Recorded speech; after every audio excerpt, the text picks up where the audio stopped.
Hello everyone, कैसे हैं आप सब। आप सबको बेसब्री से इंतजार है आज की उस ब्रेकिंग न्यूज का जो हर दिन एज अ सीरीज हमने स्टार्ट की है और आप लोग भरपूर प्यार दे रहे हो क्योंकि इसमें सिर्फ न्यूज नहीं रहती है, न्यूज के पीछे की मेरा व्यू और साथ में टेक्निकल लेवल। तो आज हम बात करने वाले हैं कुछ ऐसे शेयर जिन्हें बिल्कुल नहीं बेचना है, अपने पोर्टफोलियो में पकड़ के रखना है।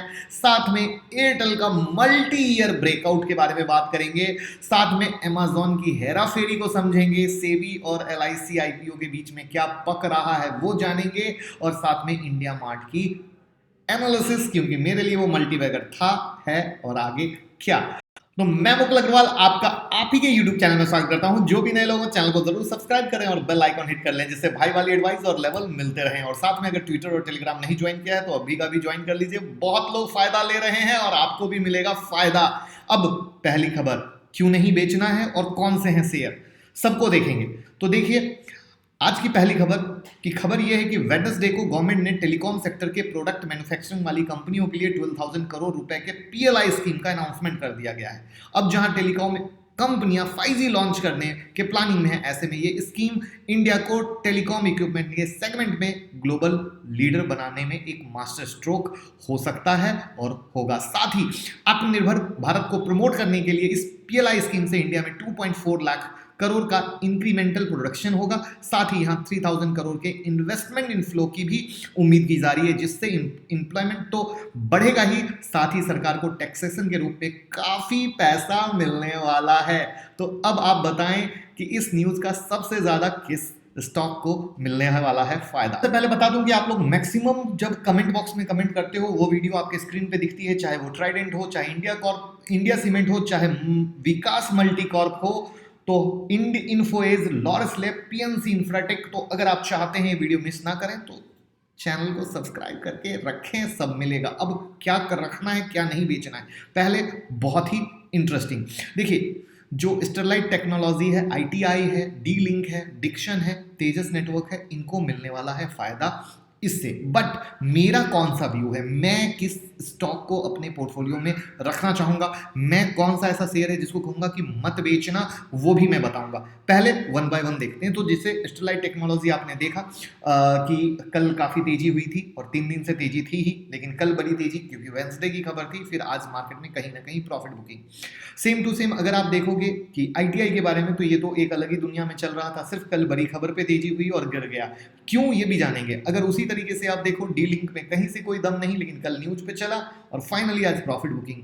लेकिन अगर आप डिक्सन देखोगे वो अपनी मोहब्बत में लगातार बढ़ता जा रहा है, और उसी तरीके से अगर आप तेजस देखोगे ये सॉलिड लगातार चल रहा है। तो अब क्या है मेरा पॉइंट ऑफ व्यू, मैं किसके बारे में बात करने वाला हूं, मैं किसको कहूंगा पोर्टफोलियो में रखना है। तो मैं सबसे पहले कहूंगा मेरे साइड से, देखिए आपका अपना पॉइंट ऑफ व्यू हो सकता है, मेरा अपना पॉइंट ऑफ व्यू हो सकता है, बिल्कुल। तो मेरी नजर में डिक्सन के बारे में मैंने बहुत बार वीडियो बनाई है, जिन जिन ने देखा हो न जाने किस किस रेट से एंट्री करवा दी। अभी लेटेस्ट में भी एक मैंने पहले वीडियो बनाई थी, उसको भी आप देख सकते हैं। तो कहने का सेंस है डिक्सन को कभी पोर्टफोलियो से मत बेचो, एक ही बात कह सकता हूं।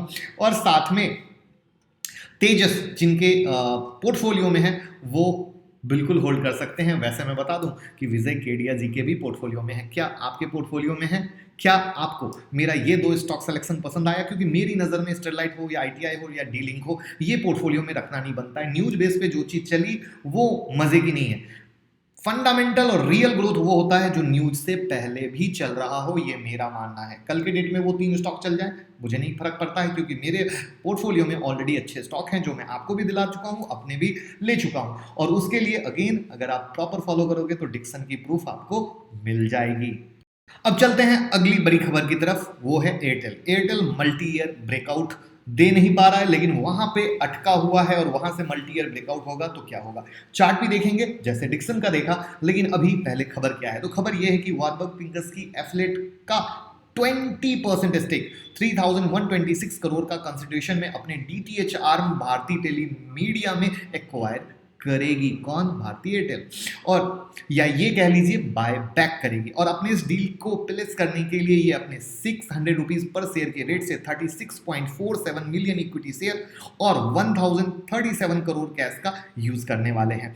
अब जैसा कि हम जानते हैं कि इनके डीटीएच बिजनेस में अराउंड 18 बिलियन कस्टमर हैं, ऐसे में इस डील से इन्हें डीटीएच में 100% स्टेक मिलना कुछ बड़े की तरफ इशारा कर रहा है। इसके अलावा अभी रिसेंटली सुनील मित्तल जी ने भी कहा था कि वो अपने टेलीकॉम आर्म के पैरेलल एक डिजिटल एंटिटी खड़ा करना चाहते हैं, जिन्हें वो आने वाले 2 से 3 साल में अलग से लिस्टेड होते देखते की उम्मीद में है। अब ऐसे फायदा ये होगा कि टेलीकॉम रेगुलेटरी की वजह से जो इन्हें दिक्कतों का सामना करना पड़ रहा था वो यहाँ खत्म हो जाएगा और अपने इस डिजिटल आर्म के थ्रू ये अपने राइवल जीए को भी मोटा टक्कर दे सकेंगे। साथ ही मित्तल साहब की ये जो प्लानिंग है कि वो सारे डिजिटल एसेट को एक सेपरेट ऑर्गेनाइजेशन के अंदर लाएं, इसके लिए उन्हें स्पेशल बोर्ड कमेटी का भी गठन कर लिया है और इस न्यूज से इन्वेस्टर को आने वाले समय में काफी अच्छा फायदा मिलेगा। कैसे, चार्ट में देखते हैं। और एयरटेल का चार्ट देखने से पहले क्या आपको पता है मंडे टू फ्राइडे रोज रात में 10:30 बजे आता हूं, आपको वो बिंदास स्टॉक देता हूं जिस पे आप नेक्स्ट डे पैसा कमा सकते हैं। और साथ में मजे की चीज, आप ट्विटर पे जिस स्टॉक के बारे में क्वेरी करते हैं रात में वो हम लेते हैं, यानी भाई वाला पूरा काम। अगर लाइक का बटन ना दबाया हो दबा दीजिएगा। चलिए चलते हैं भारतीय एयरटेल की तरफ। क्या है कहानी ये है कि ये जूझ रहा है अपने मल्टी ईयर ब्रेकआउट से जो है 625 के ऊपर का और अभी चल रहा है 589 के पास का। तो बहुत सिंपल सी कहानी है, ये मल्टी ईयर ब्रेकआउट होगा तो बड़ी तेजी और नहीं होगा तो यहाँ से एक प्रॉफिट बुकिंग का करेक्शन देखने को मिल सकता है। इसलिए मैं लगातार, जो भी फॉलो कर रहे हैं मैं उन्हें लगातार कह रहा हूँ ये एक मेजर लेवल पे है जहाँ पे छोटा सा रेजिस्टेंस इसका 600 के पास का भी है, जिससे ये लगातार रोज गिर के इंट्राडे की ट्रेडिंग भी करने का मौका दे रहा है। अब चलते हैं अगली बड़ी खबर की तरफ जो सेबी और एलआईसी आईपीओ दोनों से जुड़ी हुई है। यस, सेबी ने बड़े आईपीओ के लिए लिस्टिंग नियम को आसान कर दिया है और इस नियम से सबसे ज्यादा फायदा होने वाला है एलआईसी आईपीओ को, जो पब्लिक इशू के जरिए अपने 10% हिस्सेदारी बेचकर 90,000 करोड़ रुपए तक रेज करने के प्लानिंग में है। फिलहाल कंपनी में सरकार की 100% हिस्सेदारी है। अब अगर आईपीओ के बाद की बात करें तो यहां अनुमान लगाया जा रहा है कि एलआईसी का मार्केट कैप 7 से 8 लाख करोड़ रुपए का हो जाएगा। अब अगर इस नजर करते हैं कि इस खबर को और डिटेल में समझे तो रेगुलेटर का कहना है कि अब बड़ी कंपनियां आईपीओ में मिनिमम 10% की जगह 5% तक डिसइन्वेस्ट कर सकती है। साथ ही पब्लिक फ्लोट को बढ़ा के 25% तक करने के लिए अब अगले 3 की जगह 5 साल मिलेंगे। इसके अलावा जो ऐसे इशूअर हैं जिनका post issue market cap 1 trillion rupees से ज्यादा है, उसके लिए मिनिमम पब्लिक फ्लोट की रिक्वायरमेंट को 10% of post issue market cap से घटाकर 10,000 करोड़ रुपए तक का कर दिया गया है। साथ ही यहां 5% का इंक्रीमेंटल अमाउंट 1 ट्रिलियन से ज्यादा के ऊपर के लिए रखा गया है। साथ ही इस नए रूल की वजह से जो इशू करने वाले लोग हैं, इशूअर हैं, को अब 2 सालों में 10% पब्लिक शेयर होल्डिंग अचीव करनी होगी और अगले 5 साल में 25%। और इससे एलआईसी का जो इतना बड़ा आईपीओ है वो आना हो जाएगा आसान और लोगों को बेसब्री से इंतजार है एलआईसी आईपीओ का, क्योंकि वो होने वाला है सारे आईपीओ का बाप। तो क्या आपको है इंतजार? कमेंट बॉक्स में जरूर बताइएगा। अब अगली बड़ी खबर कौन सी? India mart.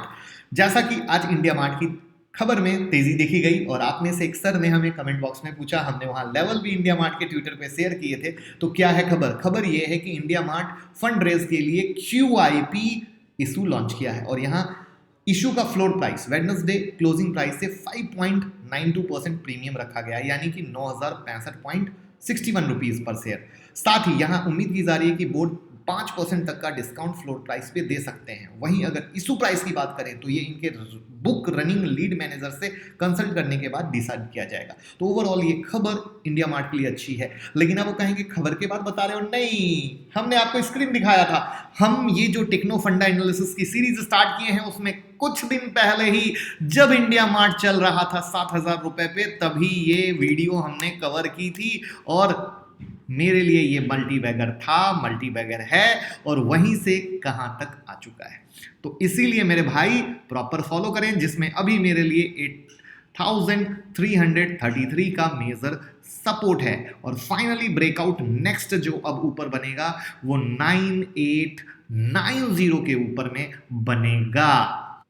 विश्वास के लिए ये देख लीजिए कि मल्टीबैगर शेयर में कितनी बार हमने इंडिया मार्ट के बारे में बात की। यहाँ सर्च में हमने इंडिया मार्ट डाला और कितनी बार आप लोगों के पोर्टफोलियो में इंडिया मार्ट घुसाया है। तो यानी प्रॉपर फॉलो करते रहिए। और ये रहा इंडिया मार्ट का चार्ट, जहाँ पे 8333 का हमारा प्रीवियस लाइव सेशन में दिए गए सपोर्ट से उछला है, और जो मैं कह रहा हूँ कि 9900 के ऊपर नेक्स्ट अपर साइड मूव चलेगा।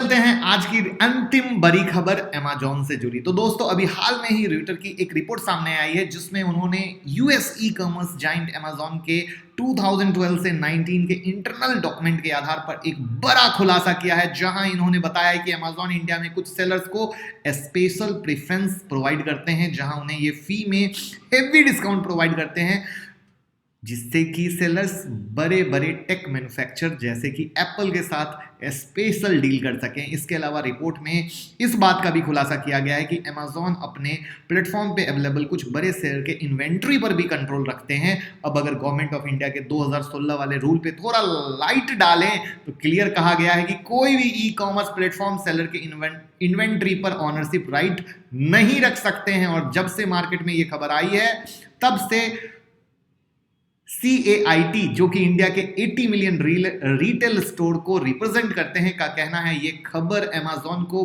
बैन करने के लिए सफिशिएंट है और इसे फौरन बैन किया जाए। हालांकि इस खबर के बाहर आते ही CAIT के एग्रेसिव डिमांड के तुरंत बाद अमेजॉन ने रीट्वीट करके कहा कि ये खबर बिल्कुल गलत है और इंडियन गवर्नमेंट के हर एक कंप्लायंस को यहाँ अमेजॉन ने प्रॉपर फॉलो किया है। अब अमेजॉन कितना सच कितना झूठ, ये तो इन्वेस्टिगेशन के बाद पता चलेगा, बट फिलहाल के लिए इन चारों तरफ से केवल झटका ही मिल रहा है, कभी रिलायंस फ्यूचर के डील की वजह से, कभी इस खबर से। लेकिन मेरा सवाल आपसे है, कुछ दिमाग में घंटी बज रही है कि जब से अमेजॉन ने रिलायंस फ्यूचर ग्रुप के डील पर डंडा चलाया है, तब से ही अमेजॉन के ऊपर सरकारी डंडे, सरकारी खबर चलनी क्यों शुरू हुई है? ये मेरा आपसे आज का सबसे सुपर सॉलिड सवाल है, और मैं चाहूंगा ईमानदारी से सच सच हर एक इंसान कमेंट बॉक्स में बताएं कि ये डंडा अभी कुछ चल रहा है, कुछ तो दाल में काला है, क्या है? और भाई वाली कोशिश, लोगों के साथ शेयर करने में कंजूसी ना करें, लोगों को भी अवेयर करें, लोग भी फायदा ले सकें। तो thank you so much, bye bye, tata, thank you.